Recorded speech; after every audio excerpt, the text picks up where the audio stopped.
భారతదేశం వేదికగా ఫిబ్రవరి 7 నుంచి ప్రారంభం కానున్న 2026 టీ20 ప్రపంచ కప్లో తమ మ్యాచ్లను భద్రతా కారణాల దృష్ట్యా తరలించాలన్న విన్నపాన్ని అంతర్జాతీయ క్రికెట్ మండలి తిరస్కరించడంపై బంగ్లాదేశ్ క్రికెట్ బోర్డు తీవ్ర ఆగ్రహం వ్యక్తం చేసింది. ఐసీసీ తీర్ను ద్వంద్వ ప్రమాణాలుగా అభివర్ణిస్తూ బంగ్లాదేశ్ జట్టు భారత్లో పర్యటించేందుకు నిరాకరించింది. 2025 ఛాంపియన్స్ ట్రోఫీ సమయంలో పాకిస్తాన్ వెళ్లకుండా భారత్ తన మ్యాచ్లను తటస్థ వేదికపై ఆడేందుకు అనుమతించిన ఐసీసీ తమ విన్నపాన్ని మాత్రం తోసిపుచ్చడం పట్ల బీసీబీ అధ్యక్షుడు అమీనుల్ ఇస్లాం మండిపడ్డారు. 1996, 2003 ప్రపంచ కప్లలో ఆస్ట్రేలియా, ఇంగ్లాండ్ వంటి జట్టు కొన్ని వేదికలపై ఆడేందుకు నిరాకరించిన ఉదాహరణలను ఐసీసీ గుర్తు చేస్తూ ఒత్తిడి తెస్తోందని ఆయన ఆరోపించారు.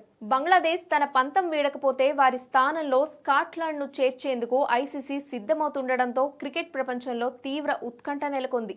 ఈ వివాదం 200 మిలియన్ల బంగ్లాదేశ్ అభిమానులను నిరాశకు గురిచేసేలా